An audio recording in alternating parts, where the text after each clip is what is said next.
The Life Outdoors radio show with Nate Bailey. Everything you need to know about hunting Southern Oregon. Wake the wild within.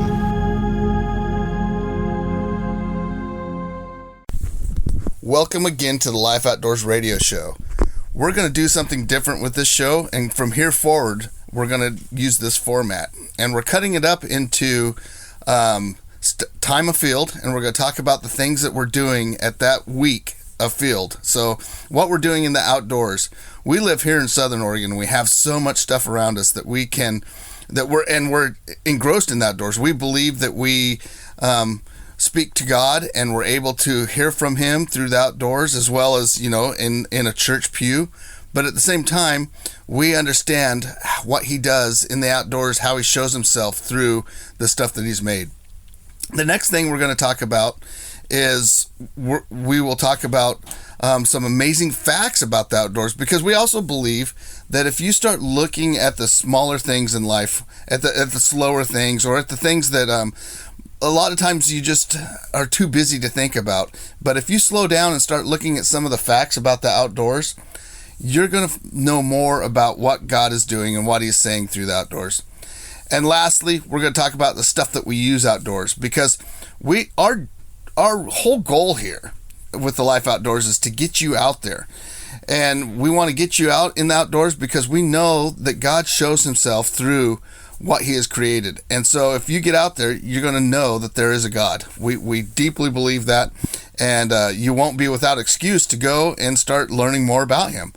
So that's our big reason for getting out there. So what we're doing with that segment is we're trying to make your barrier of entry easier by showing you the gear that we use. We've been at this for a lot of years, and so we've kind of got our gear pared down to what really works, and get rid of all the gimmicks, and then try to understand how to do what we do in the outdoors without spending a bunch of money.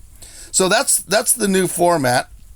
And then, of course, we want to point out the Life Outdoors website. It's thelifeoutdoors.org. And the way you get there is you just go www.thelifeoutdoors, spelled out in one word with a Z on the end instead of an S, .org, and then you'll get over there and you'll see all sorts of things that we're doing. We're doing the Life Outdoors Guild, where it is a course where people can put on and it helps you get outdoors and see why you're outdoors. We also do the film festival, trying to get you guys stoked to want to be able to get out there, get after the fishing and hunting and do all the things that you could do outside. And then we also have, we have a forum so you could ask questions. We want to provide a place for people who don't get out so much, a place where they could ask questions about, how to start a campfire, because, social media can be pretty ornery about things like that, and people just be like, well, just go out there and do it. Well, the barrier to entry for a lot of people is pretty hard. If you've never started a fire, it's a hard thing to learn. So we want to provide a place where you can learn how to do that.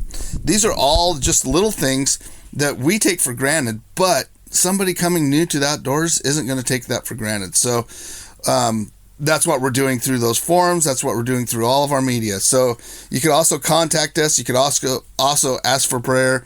And lastly, if you like what we're doing, you could help support us and also wear some cool gear by buying a hat or a t-shirt or mug or whatever we have over there. This new format, follow along. This year, this spring has been tough. This is turkey season, and this spring has been kind of a wet, cold spring, which has really turned the turkeys down. And we had a few days where we've had some heat, and boy, the turkeys really started gobbling and getting after them. So let me transgress a little bit here. Let me go back a little bit. Springtime is the time when turkeys breed. And so during this time is the time when hunters are able to chase toms that are trying to find hens. And it's a time of year when, most of the seasons are set up to where a lot of the hens are bred by the time the season starts. And they do that on purpose because they want to make sure that we have, a clutch of babies going forward. And one tom will breed several hens, and then hens will get bred by several toms.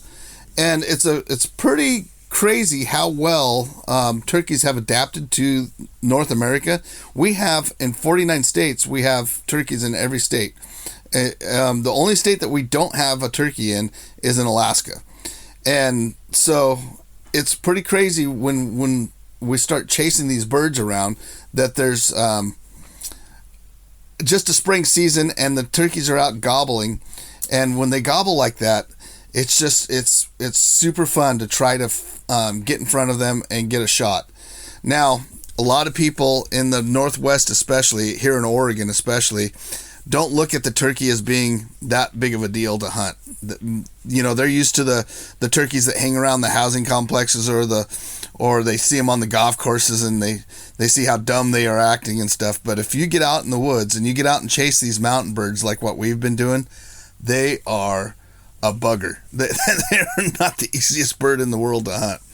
I've been after them since the 10th, because that was when the 12th, I should say, because that was when the youth season started. And we've been a part of a lot of turkeys getting shot, but at the same time, I have this one turkey that has just been eluding me. Every time I think I got set up on him, he goes around and does a different thing, and it's all because he knows that I'm there, and I don't know how in the world. He must have a bunch of hens that see me coming into a spot or something like that, but he'll gobble at me, and then I try to get in front of him, and he'll come around me. And it's amazing when you start thinking about a stinking bird that has made me look really dumb in the woods. But when we start thinking about this, I'm one of the things that you really have to start thinking about is those guys are living out there in a world where it is pretty hard on them. And for them to be able to survive, they're going to have to be able to live like that. But the first time that I encountered this turkey, we were up on a ridge and we walked the ridges up high, and then we spot check. And what I mean by spot checking is we'll take a call and we'll call down into the valley, and then we'll try to raise a gobble. It's kind of like when we elk hunt. We do the same thing. We'll walk a ridge and we'll bugle down in these holes. But with turkeys, it's a little bit more because you're looking for areas that have some spots where they could get into bugs and things like that. And turkeys also aren't affected by roads and stuff like elk are. So there's a lot more turkeys probably per acre than there are elk. So it's like miniature elk hunting. If you blow a turkey out in one spot, man, you could probably just go to the other side of the ridge, 200 yards away, and gobble down or call down in that one and hear a different gobble.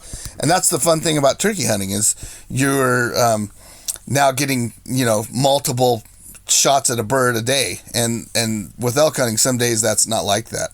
So that's what we did. We were up on top of the ridge, and I blew a hen call, and I was just really highballing a hen call, and what I mean by that is trying to find the call that is the loudest, and usually they're not the cut calls, they're just triple reeds or whatever, and I'm calling down inside all of these areas where I think there's going to be turkey, and sure enough, that guy gobbled at us.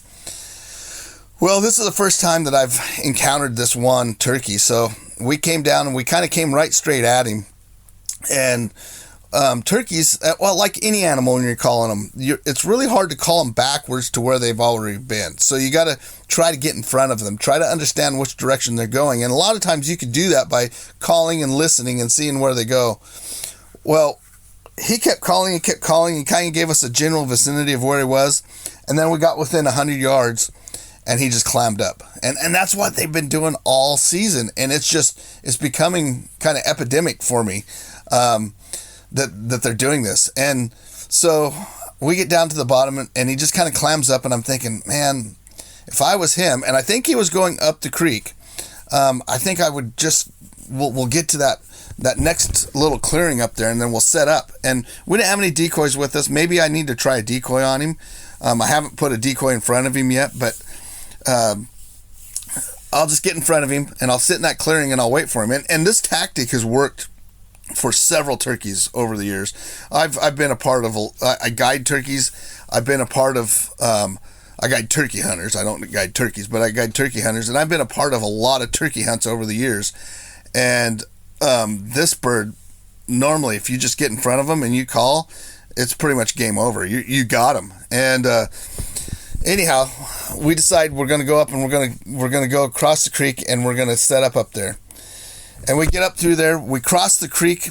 I put out one more hen call. It's about a half an hour afterwards, and sure enough, he gobbles. And sure enough, he is coming our way.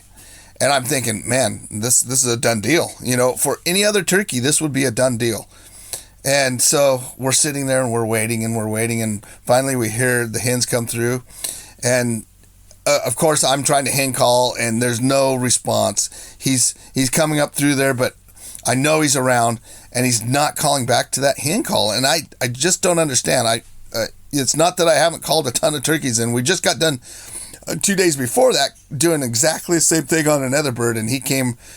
I mean, we coaxed him in, of course. He didn't come in he wasn't real hot. He still had a lot of hens with him, but he came in pretty slow. And but this guy, for somehow or another, all of a sudden I start hearing hens on the side of me, and they start putting, and they boop, boop, boop, boop, boop, boop, boop.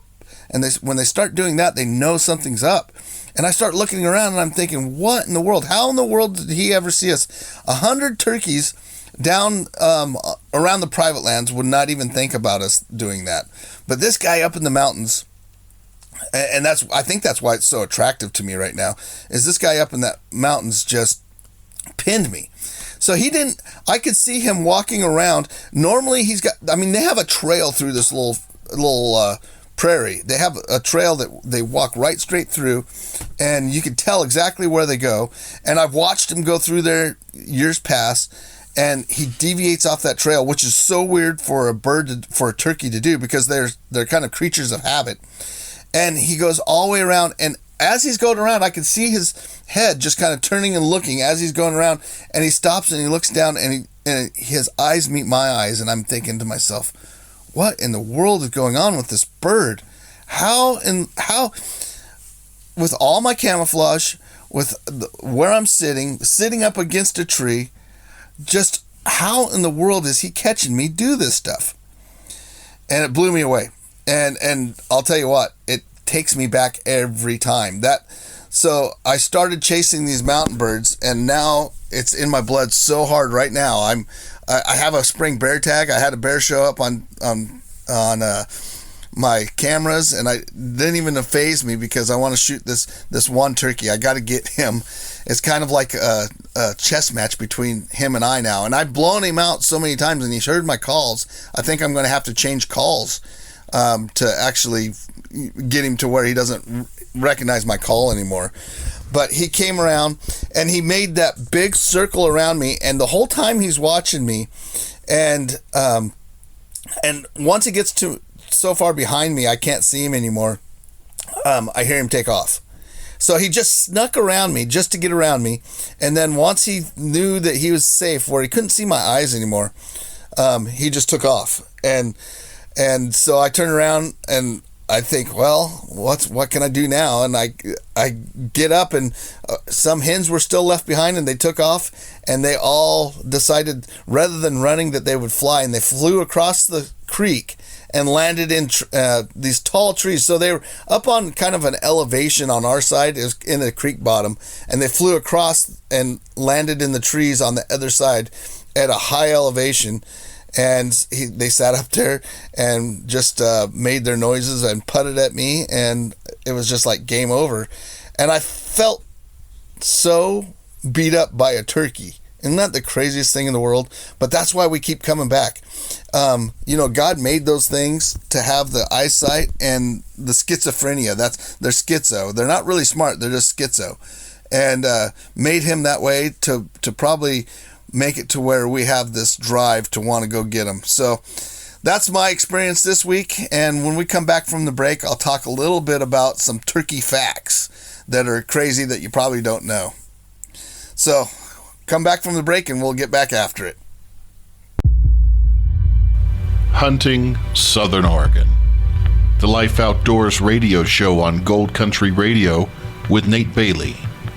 Keep it tuned right here for more ways to perfect your craft. Coming up next, Wake the Wild Within.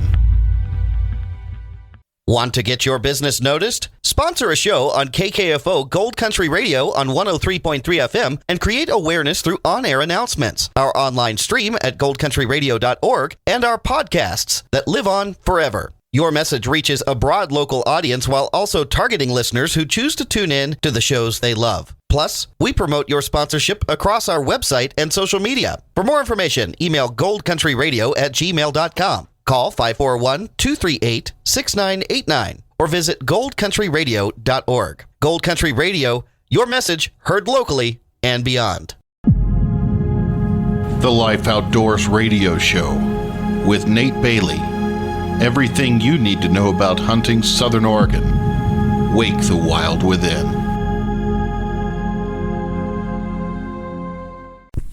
Welcome back from the break. Now let's talk about a few turkey facts that you may or may not know.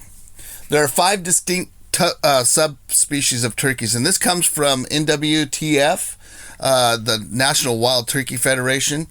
And the first species is the eastern wild turkey, and they are probably the most distributed turkey subspecies throughout all of America.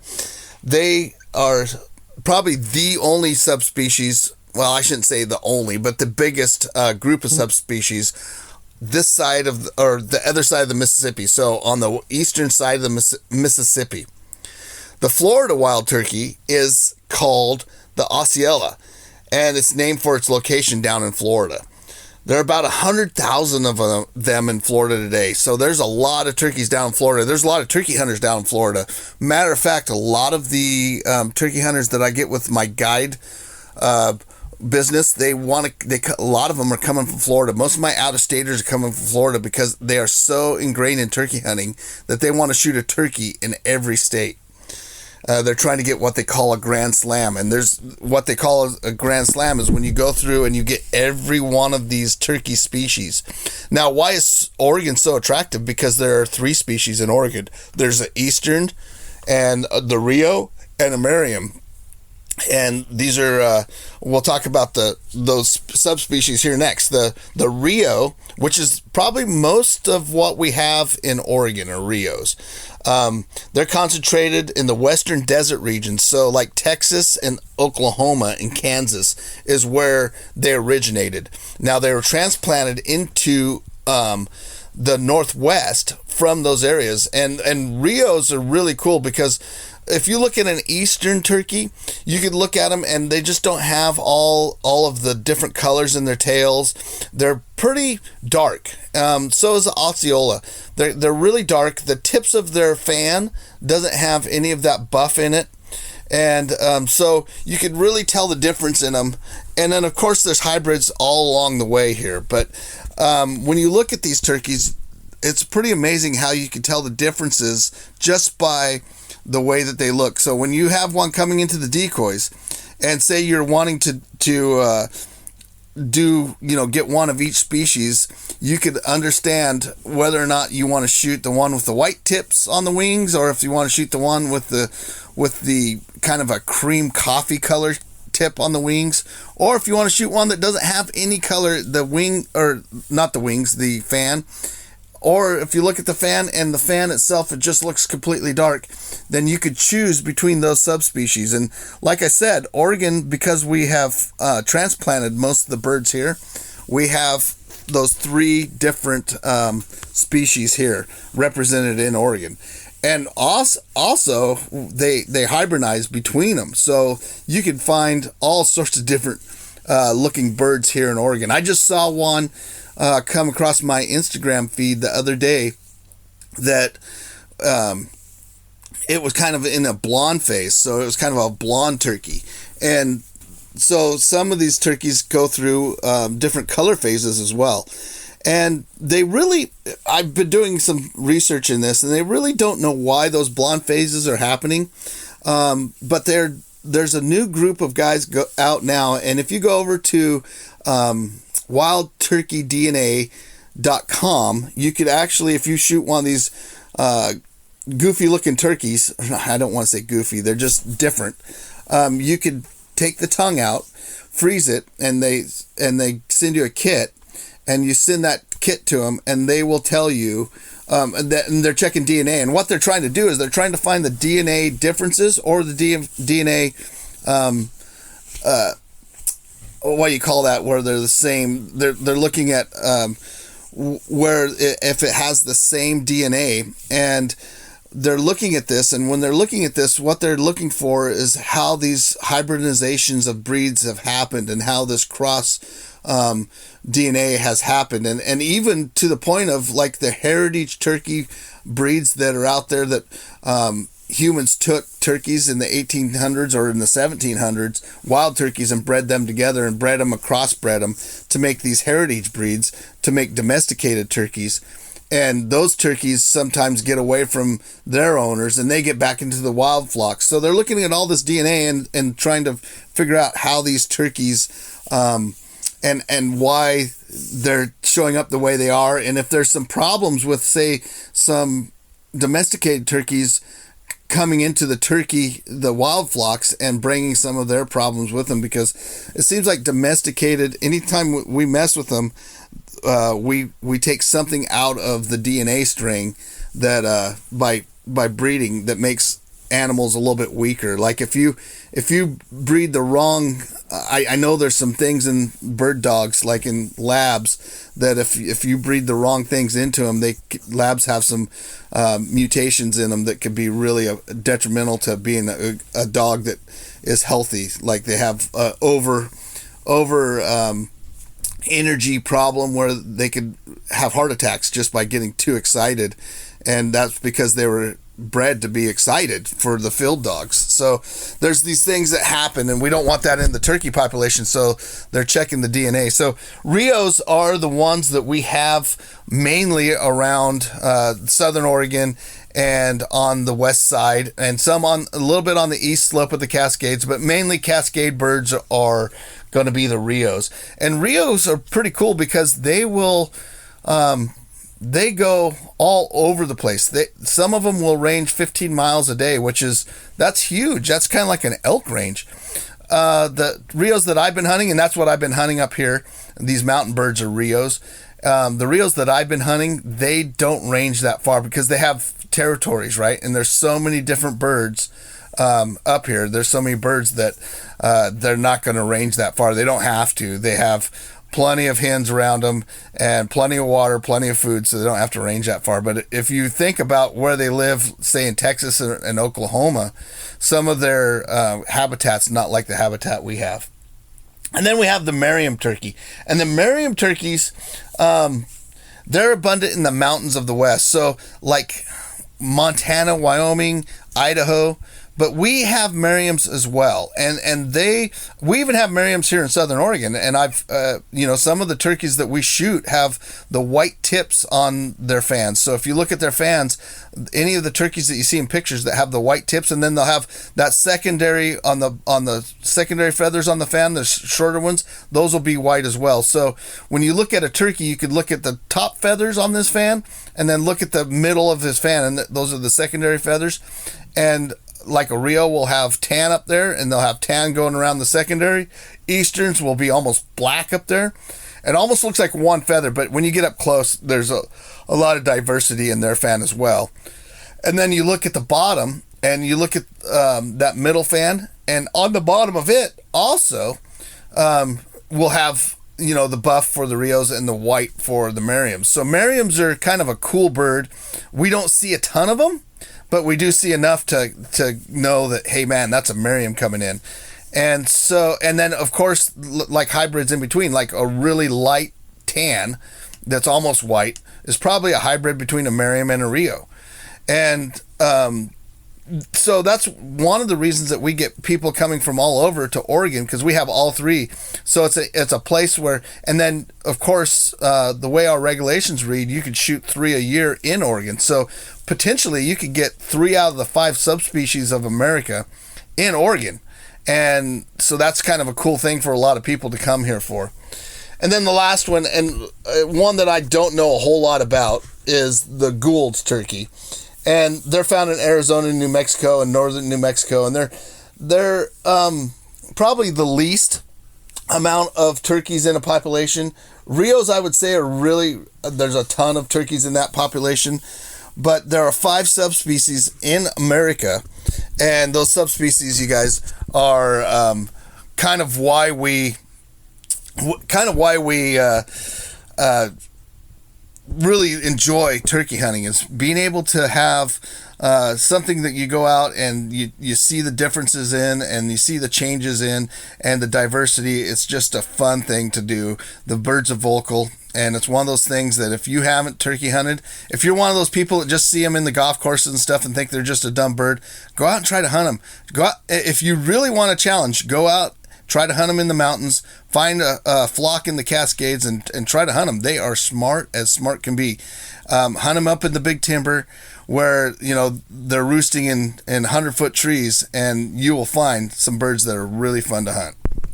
All right, so the next part of our radio show is this next segment, and this is the stuff that we use day in, day out when we're outdoors, and we just want to pass it on to you guys. There is I don't know if you guys do anything with energy drinks, or if you're dragging in the woods. I'll tell you what, some of those days that, like elk season, gets to be such a grind, and we're going up and we're hitting all these different ridge lines, and in the Cascades especially, like when we're backpacking in, it's 5 miles, 10 miles sometimes between ridge lines, and you're going up on top of these ridge lines. You sweat. The sweat that you've created going up them on the hot, September day, man, you're going through water like you wouldn't believe. And it's just hard. It's one of those things that you have to have some mental fortitude. And there's little things in life that start making you happy. Like when you get to the top of somewhere and there's still wildflowers and the snow is just barely melted off, a couple weeks before.